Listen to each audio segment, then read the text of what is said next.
I spent almost 40 years living for others, silently sacrificing myself for my daughter Alice and my husband Mark. From the moment my daughter was born, I believed the right thing was to put their needs before my own. It seemed natural, even expected, but looking back I see how much I gave up.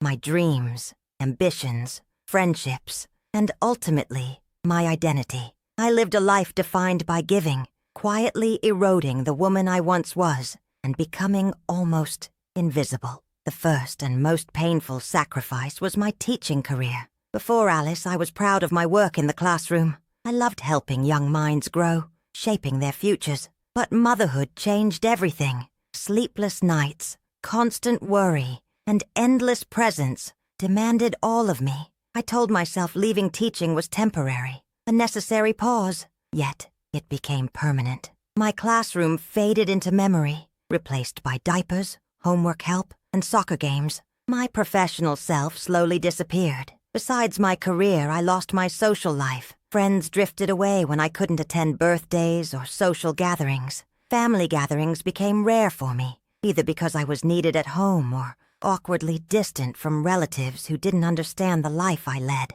Loneliness settled in. It was a dull but persistent ache buried beneath my daily routine. I believed isolation was the price of love, telling myself that cutting off from others was noble so my family could thrive. Financial security was never assured. Years ago, when Mark lost stable work, I stepped up to frontline our household's survival. I juggled multiple jobs, cleaning houses in the morning, babysitting neighbors in the evening, and working checkout at a grocery store at night. Exhaustion tugged relentlessly, wearing down my body and mind. Yet, I masked my fatigue with a smile. I was the pillar holding us up, willing to bear the weight silently for their sake. Money stretched thin, bills and repairs piled up, but I concealed worry behind determination. By normalizing pain as part of motherhood, I buried my needs. Emotional connection, rest, acknowledgement. These desires vanished beneath endless duties. I told myself that needing for myself was selfish. I accepted invisibility, believing my sacrifices were honors, symbols of love's true meaning. The emotional hunger I felt was swallowed whole beneath a smile that never faltered. Our modest house mirrored my life, a weathered two-bedroom in a humble neighborhood. Peeling paint and faded carpets told stories of endurance, not of ease. The kitchen smelled of countless meals made for others. The furniture bore marks of years of quiet toil. The walls held memories both joyful and burdened. The house sheltered us, yet it also enclosed the invisible cage I carved for myself. Those around me saw a dependable, generous woman, always present, always giving. They praised my kindness, resilience, and selflessness, but I felt unseen and worn thin. Inside, I was a shadow, a ghost moving silently through days, carrying exhaustion as deeply as breath. The woman looking back from the mirror was tired, eyes dull, shoulders slumped, lips forced into a polite smile hiding unseen wounds. 2 moments stand out, etched deeply into my heart. When Alice was born, the joy was immense, but so were the feelings of isolation and unpreparedness. Mark's excitement highlighted my own overwhelm and the emotional distance growing between us. Alone in a hospital room, exhausted and uncertain, I began the long, silent journey of sacrifice. The second moment was Alice's high school graduation 3 years ago. Standing at the back of a packed auditorium, I clapped along with proud parents. When Alice's eyes briefly met mine, she looked away quickly. I felt a sharp pain, a dawning awareness that our relationship was shifting and that I was becoming less significant in her evolving life. Though I smiled on the surface, inside I carried a growing ache of invisibility. Work gave no escape or joy. At the grocery store, fluorescent lights hummed overhead. As I scanned groceries, smiled and kept my own struggles hidden behind polite interactions. The store's quiet buzz often felt louder than my thoughts, a stark reminder of the gap between my internal world and what others saw. This was my existence, years of invisibility, exhaustion, and quiet endurance. Every day I played the role expected of me, every smile carefully cultivated to hide my fatigue and loneliness. Staying silent was easier than fighting back. Breaking the pattern felt impossible. But beneath the calm, A restless part of me waited, a part desperate to be seen and heard, to reclaim what I lost. As Alice's wedding approached, pride mixed uneasily with doubt and fear. This was supposed to be my moment, the celebration of the woman I raised, the testament to the sacrifices made. Yet I wondered, would I finally be seen, or once more relegated to the sidelines, invisible among the crowd? With every dress fitting, invitation, and rehearsal, I swallowed those doubts, sharpening my practiced smile. I braced myself to be the loyal, silent mother one last time, until the moment arrived when silence would no longer serve me, when the sacrifices I made could no longer be hidden or ignored, when everything I believed about myself and my family would be put to the ultimate test, changing all that came after forever. The day of Alice's wedding arrived draped in radiant sunlight and bustling energy. The house was alive with laughter, music, and the fragrant aroma of flowers and freshly brewed coffee. Invitations had been sent to every relative, colleague, and family friend we knew, a gathering that should have been the pinnacle moment of my life. Yet, beneath the surface of the celebration, I felt a growing unease, swirling like a storm I couldn't quite see. The ceremony was beautiful. Alice glowed in her white gown, her eyes sparkling with joy and love. Mark stood proudly beside me, his smile wide and genuine, or so it seemed. But as the minutes ticked by, an underlying tension settled in the pit of my stomach, intensifying when it became clear that the attention and affection reserved for me, the bride's mother, was disturbingly absent. Though I had sacrificed so much, been the quiet force behind Alice's journey, I was shrinking into an invisible corner of the day. It was during the wedding reception, amidst the chatter, the clinking glasses, and the swirl of dance music, that the moment came I will never forget. James, the groom, a man I struggled to truly know beneath his polished exterior, approached me in front of the crowd and gently took my arm. His smile was polite, but his eyes distant. Without a word of explanation, he led me away from the bright room filled with family and friends, away from the cameras and congratulations. I found myself walking behind him, sinking deeper into confusion and a strange numbness. He guided me down the long hallway to the kitchen, the back door of the celebration space, and there, quite simply, he sat me down on a folding chair beside the pantry. The noise of laughter, music, and celebration faded until it was distant, muffled background sound, the life I had lived for, now happening without me. I forced a smile. It was what I had been trained to do. Mask pain with a gentle expression, swallow the sting, and keep silent. I looked at him, searching for some flicker of warmth or kindness, but found only a measured indifference. The hurt glowed hot inside me, but I said nothing. I did not cry, did not plead. I simply stayed quiet as if my silence was the only way to survive the moment. Physically, my body reacted before my mind could even process. My hands trembled lightly, my stomach churned, and a cold sweat broke across my brow. The sharp scent of cleaning supplies mixed with the warmth of the kitchen's ovens amplified the sensation of being trapped, not by walls, but by expectations and invisibility. Time slowed down. Every tick of the clock felt like a small blow. Thoughts tumbled through my head with dizzying speed. How did this happen? After everything I gave, was this my place? I pictured the years I gave up, the nights spent unappreciated, the sacrifices unacknowledged. A flood of memories crashed over me. The missed birthdays, the lost friendships, the exhaustion I hid behind a smile. I imagined how different this day could have been, how different I deserved it to be.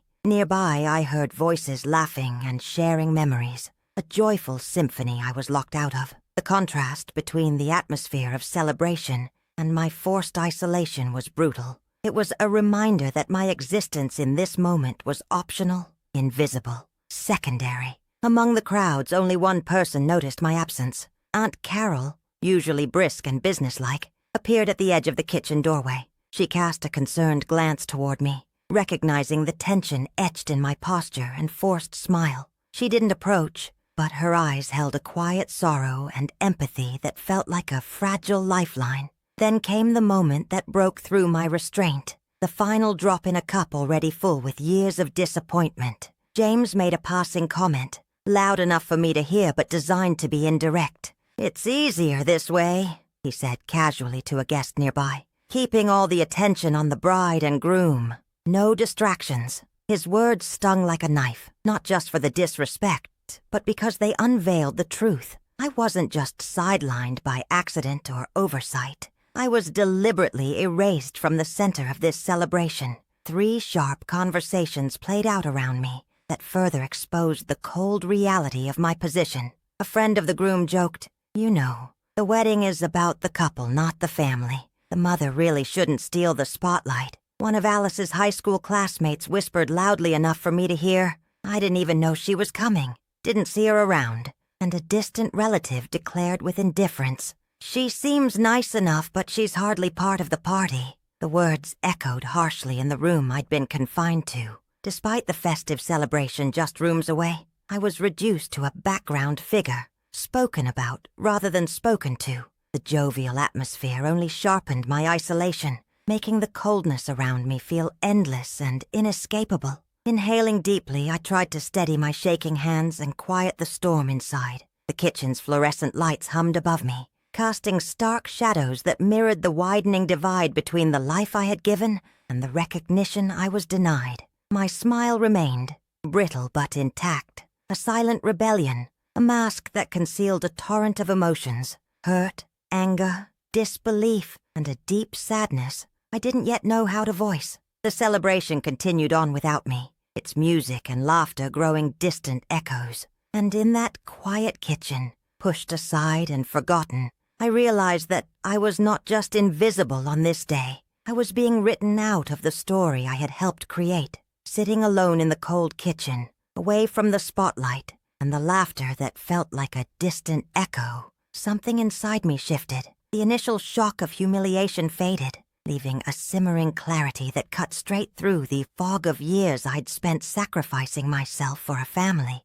that now seemed eager to erase me. It was as if for the first time I could see my life in sharp, painful focus. I remembered all the times I had brushed aside my own needs, encouraging Alice to chase her dreams, telling Mark everything would be fine, working late into the night so bills didn't pile up. The pattern was undeniable. I wasn't cherished as the family's backbone. Instead, I was the invisible servant cast aside when no longer convenient. This wasn't an isolated incident. It was the culmination of decades of neglect and quiet exploitation. The physical weight in my chest grew heavier as I faced this harsh truth. My heart pounded with a mixture of pain and burgeoning strength. The softness I once saw as weakness transformed into painful awareness. In that solitude, I held a fierce dialogue inside my mind. "You are more than what you have allowed yourself to be," I whispered to the trembling woman in the folding chair. "You deserve respect.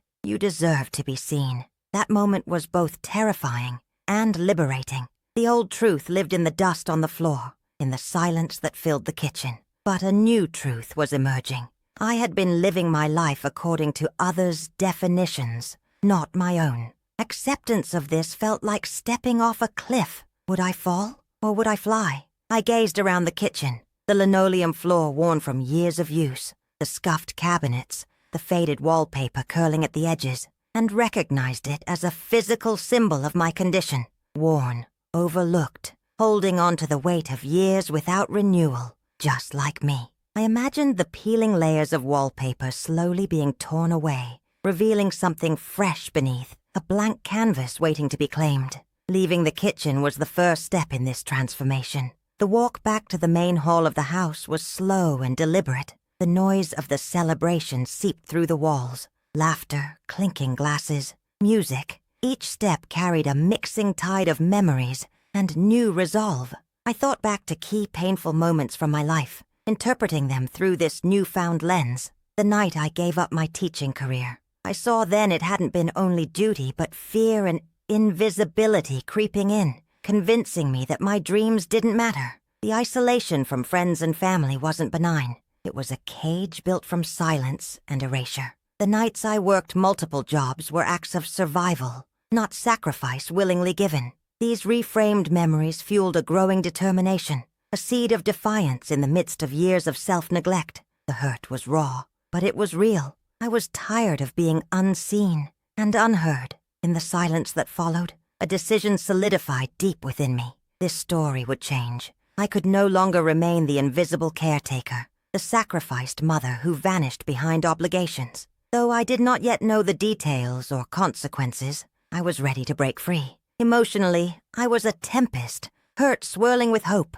despair entwined with courage. It was not a neat transformation, but a messy, powerful awakening. I felt as if stale air inside me was finally being exchanged for fresh breath. I recalled a small personal item, a worn photograph of Alice as a child, smiling shyly with dimples that could light up a room. That photo had hung on my fridge for years, a reminder of why I endured. Now, it symbolized what I needed to reclaim, my place in her life, but on my terms. The journey from that kitchen chair to my door was metaphorical as much as physical. Each step carried me away from old patterns and closer to the unknown path ahead. The noise faded and steadied, replaced by the sound of my own heartbeat, a fierce drum announcing the beginning of change. In this moment, I felt the first flicker of a new identity. Not a woman defined by sacrifice alone, but one capable of setting boundaries, demanding respect, and walking away from invisibility. Pain was still in my veins, but hope was weaving a new tapestry beneath it. The days ahead would be hard. The ties that bound me were knotted with love and history, and untangling them would cause pain for all involved. But within me, a quiet fire had ignited, a fire that refused to be extinguished by silence or erasure. I vowed then, as I crossed back toward the living room, that I would no longer live on the edges. This was my story to tell, and I was done being invisible. The days following the wedding were a whirlwind of lingering shock and cautious resolve. Alone in my small apartment, I found myself rehearsing the same thought over and over. I would no longer be silent. The humiliation I endured, the way James had seated me in the kitchen and relegated me to invisibility during one of the most important days of my life, was a brutal wake-up call. It ignited something fierce and undeniable inside me. A determination to break free from the restrictions and expectations that had bound me for decades. I started by reclaiming my space, physically and emotionally. I canceled all the remaining wedding festivities, the post-reception brunch, the family gatherings I was expected to attend. I didn't send any explanations. The silence was my statement. I refused to maintain the pattern of invisibility that had been forced upon me. It was the first step toward breaking free. A quiet revolution in a life that had too long been devoted to others' convenience. This break from routine was deliberate and calculated. I spent hours planning my next moves, writing lists, drafting boundaries. I mapped out what I would refuse to tolerate anymore, from casual dismissals to outright exclusions. Without any fanfare, I decided that no one, not Alice, not Mark, not James, could treat me as invisible again. No more smiling through pain or swallowing my truth. I began to set clear limits around my availability and involvement. When a message from James popped up, politely asking me to be more present, I didn't respond. When Mark called, accusing me of selfishness for disrupting plans, I told him calmly,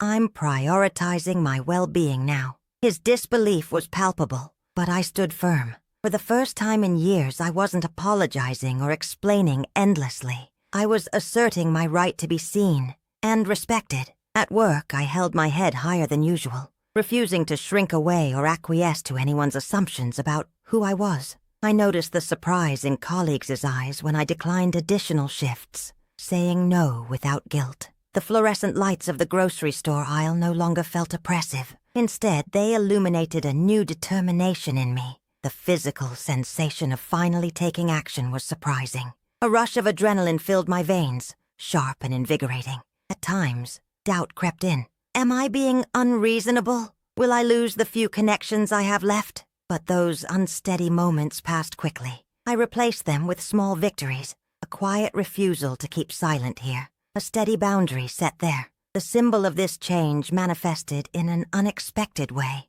a simple, worn-out diary I found buried in a drawer. It was from years ago, filled with my faded handwriting, dreams and hopes I had abandoned long ago. I pulled it out, dusted off the cover, and started writing again. This diary became my anchor, a place to reclaim my voice, to witness my journey. Each entry infused me with strength, reminding me that I was more than my sacrifices. The most profound moment came when I acted without hesitation. I politely but firmly told Alice that I wouldn't attend the family brunch. She was shocked and hurt, but I didn't waver. In that moment, I realized my value was not dependent on her approval or attendance at any event. This was a victory born not from defiance, but from quiet self-respect. My relationship started to shift subtly. Some family members expressed disbelief, unable to reconcile this new version of me, assertive and unapologetic, with the woman they thought they knew. But amidst the shock, a few quietly admired the change, offering tentative support. Aunt Carol reached out more sincerely, a phone call filled with warmth rather than distance. I observed how others reacted to this transformation, some with confusion, some with contempt, others with cautious curiosity. James tried to use guilt and manipulation, sending messages accusing me of selfishness and ingratitude. Mark oscillated between anger and attempts at mediation, pleading for understanding and family unity. But my newfound boundaries stood firm. There were moments of loneliness, moments when doubt flickered dangerously close. During one sleepless night, I questioned whether my actions had been selfish, whether I had thrown away years of bonds over pride. But these doubts were overshadowed by a growing awareness that silence and invisibility had cost me far more than confrontation ever could. One evening, a former close friend, now distant due to years of neglect, reached out. Our conversation was tentative but honest. She expressed surprise at my transformation and asked if I was okay. For the first time, I felt comfortable sharing parts of my journey, my pain, my awakening, my resolve. It was a small reconnection, but one that planted hope for rebuilding relationships based on mutual respect rather than sacrifice. I also faced a difficult confrontation with a family ally, someone who had once encouraged me to keep the peace but now questioned my sudden assertiveness. Their disappointment cut deeply, but I knew that enduring others' discomfort was part of forging a new path. I listened, acknowledged their feelings, but remained unyielding. Setting physical boundaries followed emotional ones. I reorganized my living space to reflect my new priorities. A small corner in my apartment dedicated to writing and reflection, free from clutter and demands. Light spilled into this space differently,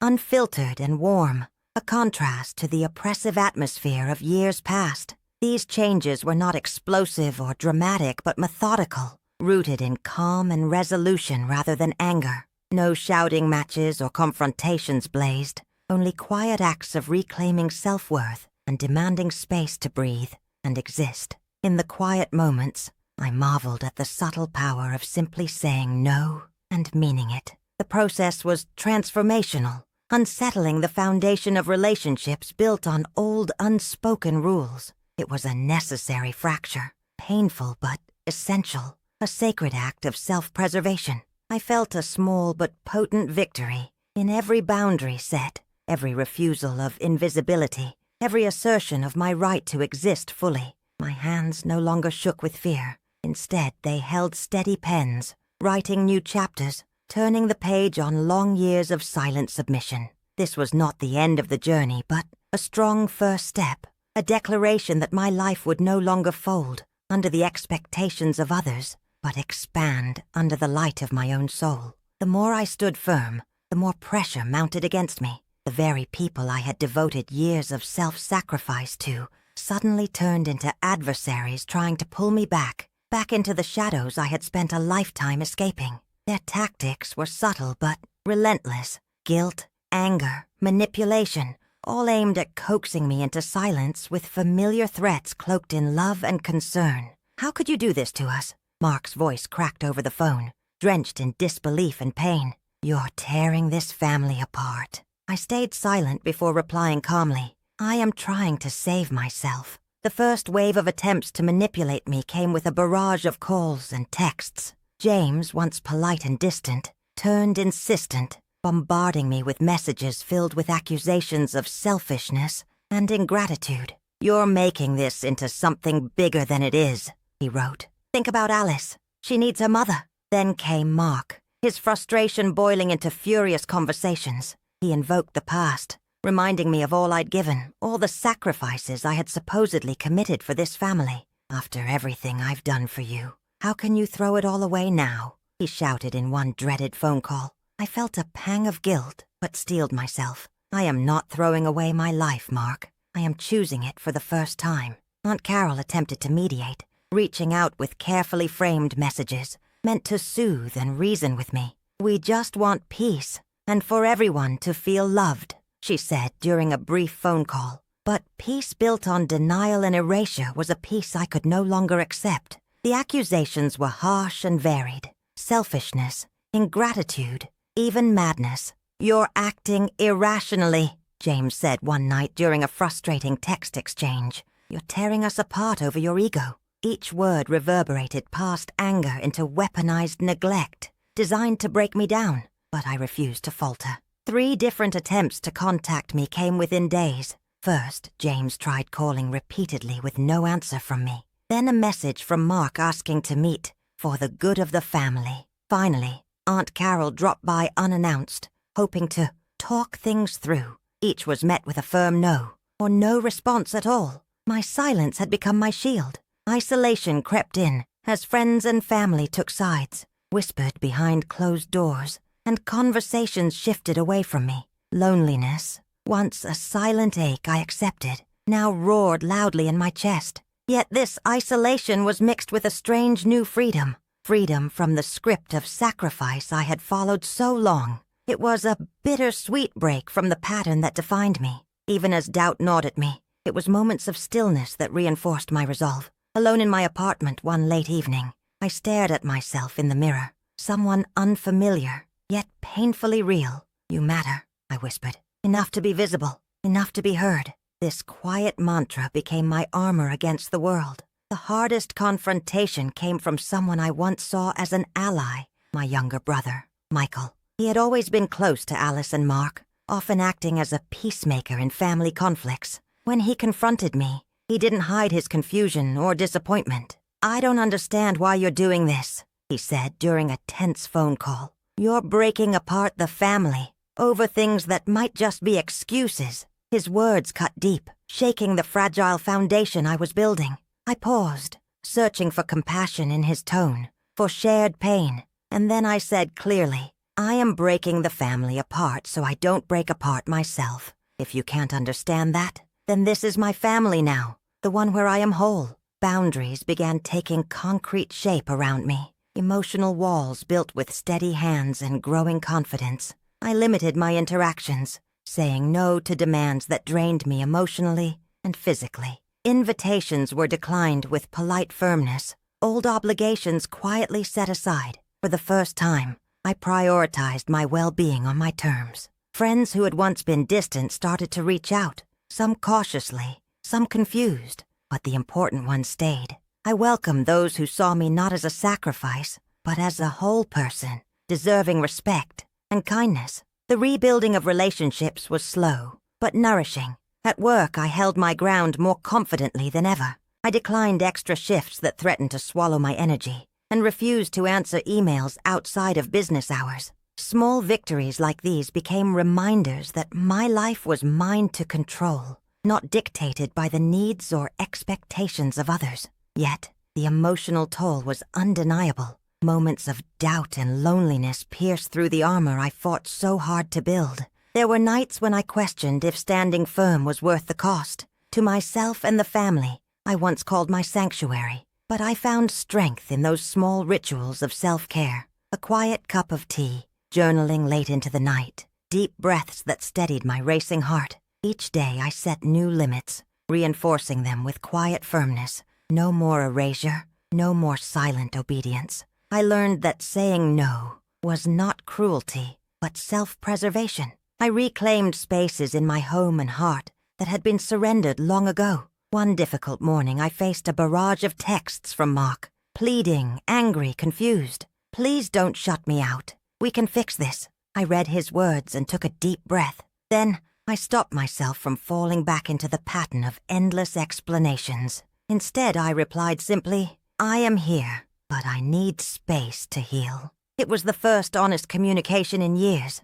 As the storm around me continued to rage, I found a quiet center within myself. The cost of standing firm was high, but so was the cost of silence. I was starting to understand that healing wasn't linear, and that the path to independence would be marked by both confrontation and forgiveness, both for myself and those I loved. The struggle to redefine my place was the hardest fight I'd ever faced, but it was necessary. Through the pain, the isolation, and the accusations, I was becoming someone who could exist fully, who could ask to be seen and heard without apology. This was a new beginning born from the ashes of a life sacrificed and unseen. It was not the end of the story, but the hard-won chapter of reclaiming self. A chapter I was finally ready to write on my own terms. The relentless pressure and accusations were like a storm, battering the fragile defenses I had just begun to build.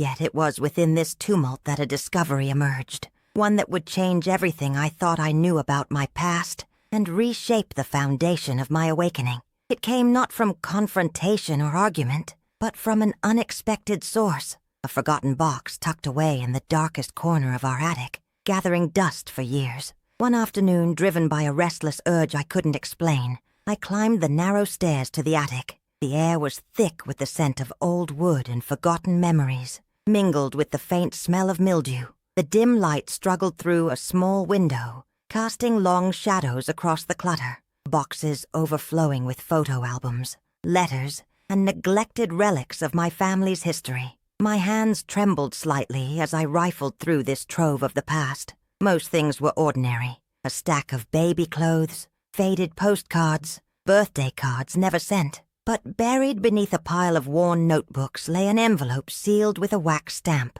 The script on the front was unmistakably my father's handwriting. Carefully, I broke the seal. Inside was a letter, dated decades earlier, its paper yellowed and fragile, but the words still sharp and clear. It was addressed to me, though I had never received it before. The letter was a confession from my father, a man whose presence in my life had been distant and complicated.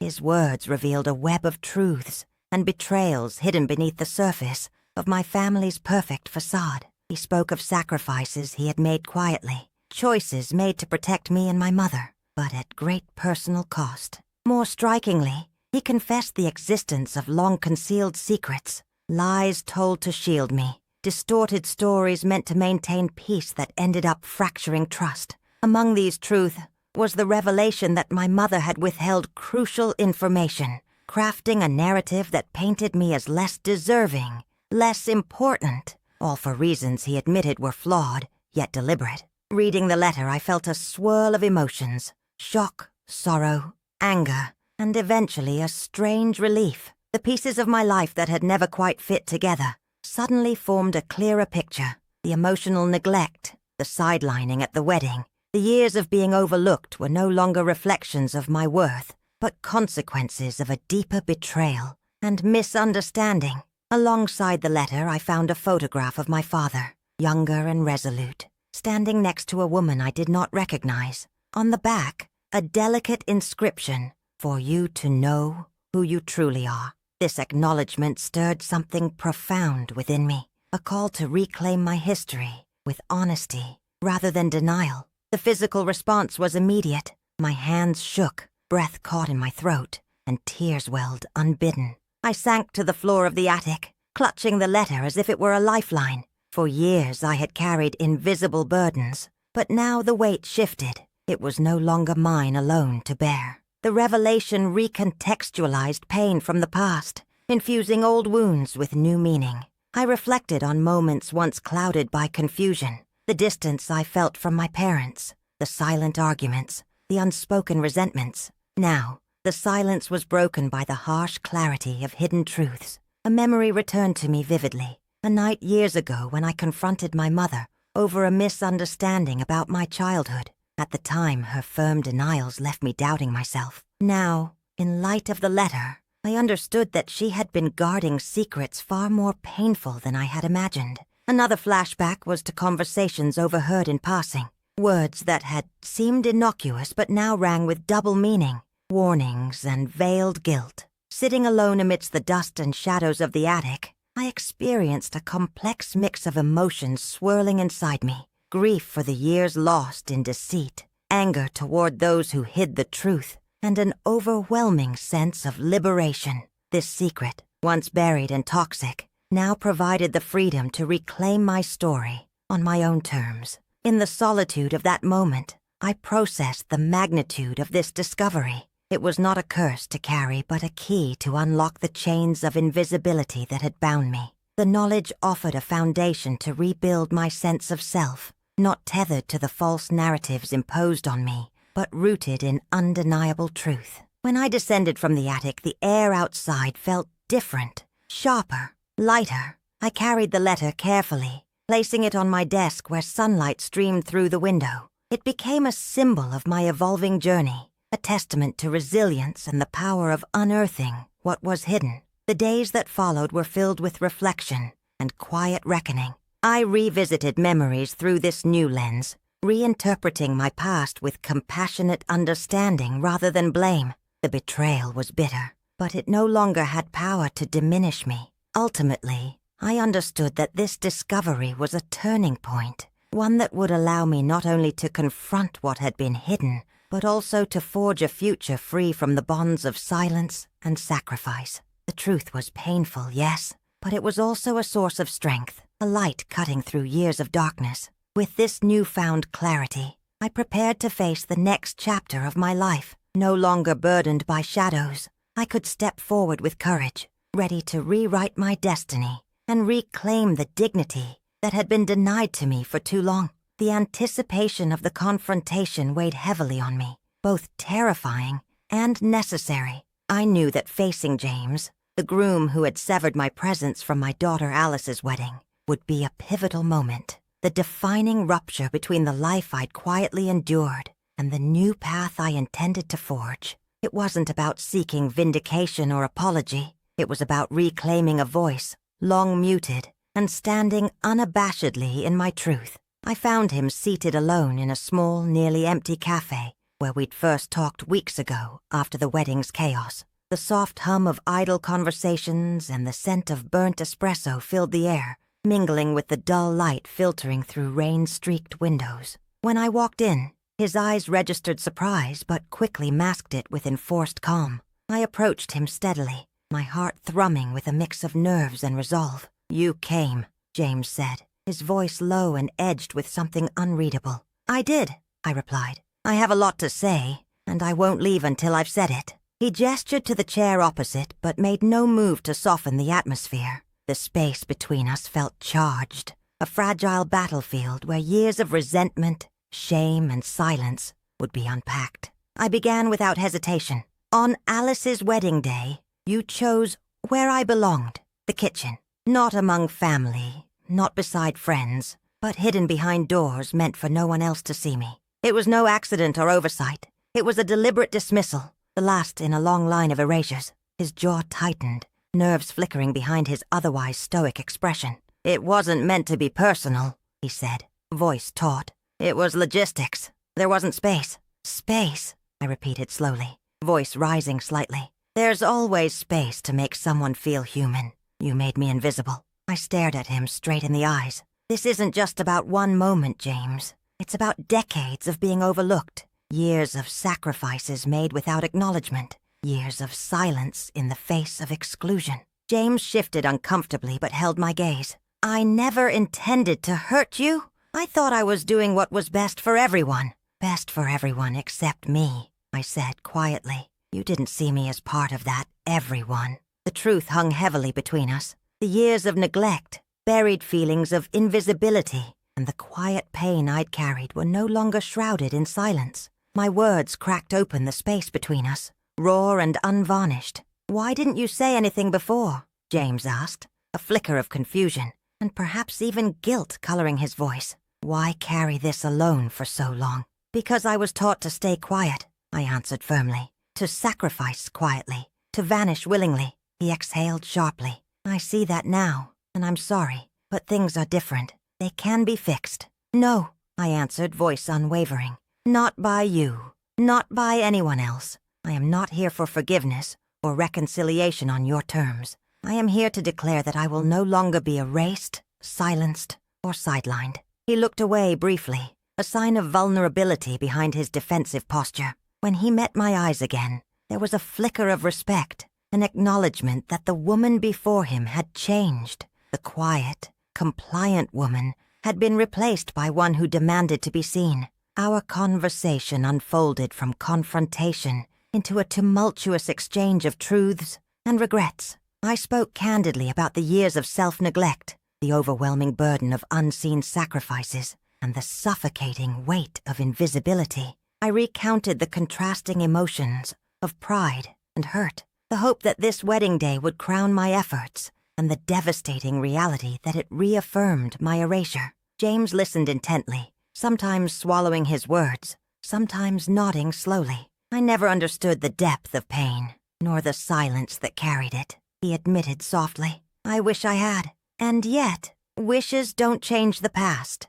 I replied. But they don't define my future either. He leaned back, bracing himself. What do you want from me? Nothing, I said with finality. I want to reclaim my life on my terms, without waiting for your approval or pity. I'm not here to rebuild what you want me to be. I'm here to build what I need to be. The silence that followed was thick with the weight of shifting power. I felt the balance tilt, the years of invisibility replaced by an undeniable presence. This was no longer a confrontation born of anger alone, but a shared acknowledgement of brokenness, a difficult but necessary truth. At one point, as the night deepened and the cafe emptied, James whispered, "You are not the woman I once knew." I had to change, I said softly, or risk losing all of me. He nodded slowly. Neither of us knows where this goes from here. That is not my concern anymore, I said, standing to leave. My concern is that I step forward, visible, whole, and unapologetic. As I walked away from that table, the cold night embraced me, crisp and clear. The weight I carried did not vanish instantly, but it no longer suffocated. I felt a freedom beyond words, a freedom born not from others' approval, but from the courage to claim my own story and refuse invisibility. The confrontation was not a battle won or lost, but a rupture, a decisive break from a pattern that no longer served me. It marked the end of silence and the beginning of my emergence into a life defined not by sacrifice, but by self-respect and authenticity. I closed that chapter behind me without looking back. Ahead, the road was uncertain and uncharted, but it was mine to navigate. And for the first time in many years, I was ready to walk it unafraid, holding my truth boldly like a torch, lighting the way forward. The weeks after the confrontation marked a profound shift in my life, a rebirth that touched every corner of my existence. My small apartment, once cluttered with remnants of a past dominated by sacrifice and silence, transformed into a space that reflected the woman I was becoming. I cleared out old things, letters, faded photographs, and worn-out clothes that no longer served me. In their place, I created a nook dedicated to self-care and reflection, soft cushions, scented candles, and journals where my thoughts could finally flow freely. Each morning, I lit a candle and sat quietly, embracing this new ritual as a symbol of my renewal. The aroma of lavender and eucalyptus filled the air, grounding me as I breathed deeply, centering my thoughts on growth and hope, rather than pain or regret. These simple moments of mindfulness became anchors, steadying me amid the unpredictability of healing. As I nurtured this new space within myself, fresh connections blossomed around me. Friendships formed not out of obligation but mutual respect and genuine care. Conversations were honest, laughter shared without pretense. A neighbor, once a distant acquaintance, began stopping by with cups of tea and stories that lightened my days. For the first time in years, I felt the soft embrace of belonging, not rooted in sacrifice, but shared humanity. Even with Alice, the relationship began to shift. Conversations that were once laden with unspoken tension gradually unfolded into openness and tentative understanding. We were both learning to navigate this new dynamic, balancing past wounds with the promise of a future where respect and appreciation could grow. It wasn't perfect, but it was real, and that gave me hope. Sensory details filled my renewed world with vibrancy. The colors seemed richer, the spring blossoms outside my window bursting in shades of pink and white, the golden light streaming in at dusk, painting the walls in warm hues. Sounds that were once background noise, the hum of a coffee grinder, the murmur of distant conversations, felt alive and welcoming. Flavors and smells, too. Fresh bread from the corner bakery, the earthy scent of rain-soaked pavement, the crisp taste of morning air. The mundane became miraculous. This contrast with my past was stark. Where my previous existence had been muted by exhaustion and invisibility, now everything was illuminated by awareness and presence. The heavy weight I once carried had lifted, replaced by a lightness that allowed breath and movement. Reflecting on the journey, I realized that the past was not erased but integrated. Each scar, each betrayal, and every moment of silence had shaped me, fierce and fragile, cracked yet whole. I honored that story even as I chose to walk forward, unshackled from its limiting scripts. One quiet afternoon, a small act of kindness underscored this new chapter. A neighbor brought over freshly baked cookies, not because she felt obligated, but simply because she cared. Her genuine warmth filled the room, offering a taste of connection I had long yearned for, but almost forgot was possible. I invited her inside with a sincere smile, our shared moment weaving threads of new community. My home mirrored this internal transformation.